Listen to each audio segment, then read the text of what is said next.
Order! Order! You are an incorrigible delinquent at times. Behave yourself, man!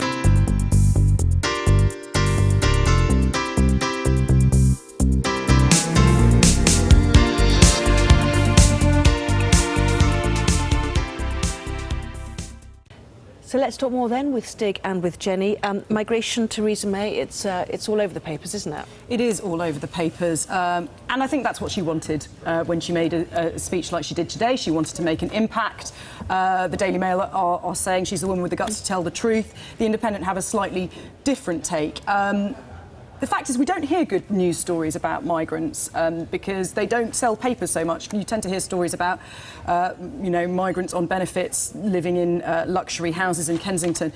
The Independent have some interesting statistics here about immigrants starting nearly 500,000 businesses, employing lots of people, about how dependent the NHS is on migrants. Also, this is just the tip of the iceberg. Entire industries are dependent on migrants in this country, regardless of what impression Theresa May would have wanted to give today. Like, for example, the care industry, care homes. If migrants were all sent back or couldn't come in this country, I don't know how care homes would function. So Theresa May's speech, obviously, the government have a problem. They made this promise to keep net migration to the tens of thousands, which they will not be able to keep. This is not because of asylum seekers. This is largely because of migration from within the EU to the UK. But Theresa May focused heavily on asylum seekers that make up a tiny proportion, less than 10% of those net migration figures.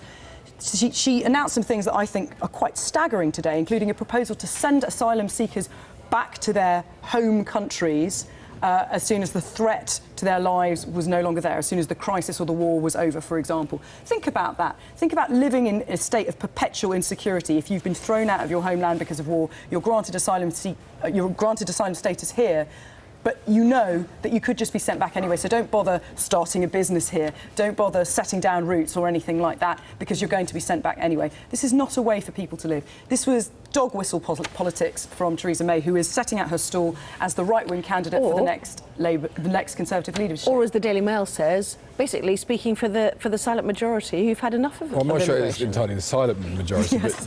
but if you take a look at the UKIP votes, I suppose not. But she's basically, I mean, this is the front page that she wanted to see when she wrote it. And the difficulty that there is in this argument, which is why she's done what she's done, is that people are concerned, I think, at a very broad level, indiscriminate immigration. And while the Independent's absolutely right when you can set down the benefits of immigration to this country, ultimately even Theresa May in her own speech concedes it's probably a wash in terms of its economic impact. Actually, her own figures would rather suggest it's more positive for the economy rather than negative. The problem is we have no controls, and that's the argument that Boris advanced in a speech that was broadly moderate. Isn't necessarily that immigration is bad, which is what Theresa May was doing, which was this emotive, visceral thing, which is popular because people feel, whether correctly or wrongly, that their country is changing in front of them. And that's not a question of necessarily facts and figures. It's not even a question of what personally has happened to them. It's a sense of what they feel is happening in their towns or their village or their cities. And in some parts of the country, there has been a failure of integration. There are parts of cities in the north where you have completely distinct communities who are not sharing common values or common languages. And that visceral emotional side is what Theresa May is appealing to here.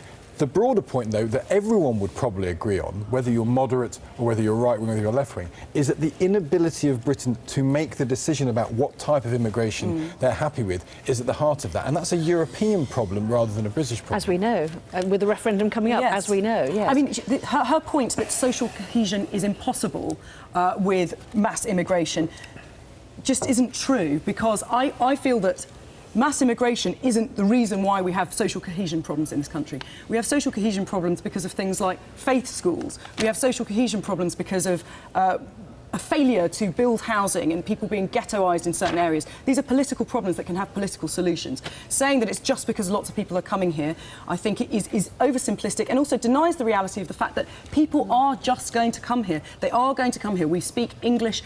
Our economy is doing well. This is the flip side of it. They haven't come up with a way of preventing people from coming here. So I think it's unrealistic to just simply blame these numbers without having a solution to stop these numbers if that's the problem. But the bottom line is there is no solution, which is what the point Boris Boris has made in his statement. Both May and Boris have this ability now, because Cameron has said he's here for 5 years. The EU referendum is on his watch. It's on his head. He's going to have to be the person who either leads a successful renegotiation or campaigns to get out of Europe. It's a problem for him.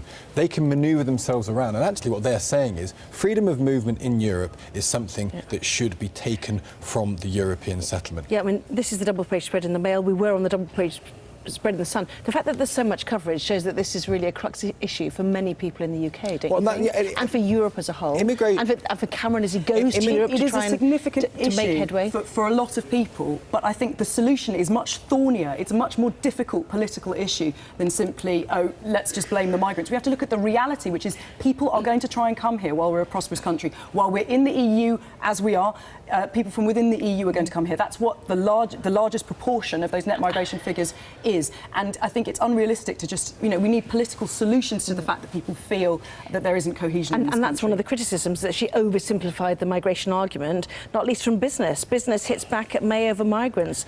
Top of the Financial Times there. Institute of Directors were really strong words scathing, from weren't them. they? Well, and they're not a wishy-washy left-wing organisation, and they accuse her of putting party political politics ahead of the country. And one of the interesting things about Theresa May's speech is that although the Mail has gone with her and talked about it as a sort of moment where she's speaking the truth to those who are afraid of it, otherwise, actually there's not been a great groundswell of support for it from people you'd expect them to be. So historically right-wing organisations haven't come out. You haven't heard many Tories come out of the conference hall David saying... Cameron was quite uneasy to back up what she was saying about it, social cohesion is impossible with levels of money. It's very strong words, and he was loath on the radio this morning, loath to back her up, confidently.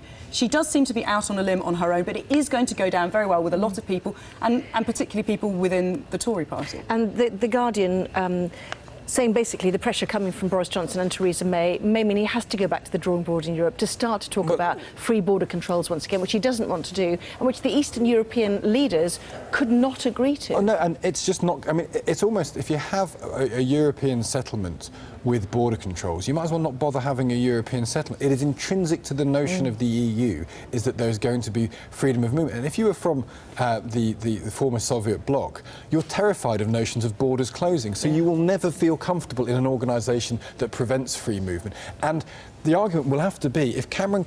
He won't be able to get movement restricted. Therefore, he's got to work out what he can get, or he's going to have to say, ideologically, he believes we should be outside the European Union. And he's going to have to make that decision at some point. The story is going to push this back to 2017. There's a French and a German election between now and 2017. They might well change their governments to people who become more anti-EU than they currently are. That might make his job easier. The best thing he might do, if he's willing to put up with the brickbats for another 2 years, is to just push this back a little bit. Let Europe go through a couple of political cycles and see if other people can solve the problem for him. Yeah, the Daily Telegraph is basically saying, get back in your box. The beauty contest has to stop, doesn't it? Halt your leadership bids, stick to the lines on Europe. One, of course, was Boris Johnson. We saw him inside the Daily Mail there. How did he do today? Is he back there? Because George Osborne, everyone says, is out front at the moment. He's always a crowd pleaser, Boris Johnson, not just with dedicated Tories, but with the public at large. He may be a posh old Etonian, but he is someone that people feel that they can relate to across the spectrum. And yes, obviously, Quintin Letts, even though he calls him the albino warthog, seems to think that he did very well today. I think it's going to be interesting. The Tory leadership contest is going to be very interesting. I wish it hadn't started 4 years in advance of it, though. He was great, though, and I think the one thing you would say, that we have a paucity of people skillful at political rhetoric in this country. No one issues speeches that you'd ever really pay to listen to or even voluntarily listen to. Boris Johnson knows how to deliver a joke. He knows how to be self-deprecating. There were 2 or 3 moments in his speech that actually were funny, whatever your political allegiance. You can't really say that about Osborne. You certainly can't say that about Theresa May. Is almost an automaton in terms of how she conducts herself politically. So he brings a bit of light relief. The question for everyone is, can he be more serious than that? And that's what he'll be positioning. But he's positioning himself in the centre, and he's let Theresa May go off to the right, and maybe he's going to try and stake that ground out of a sort of moderate Tory. I've been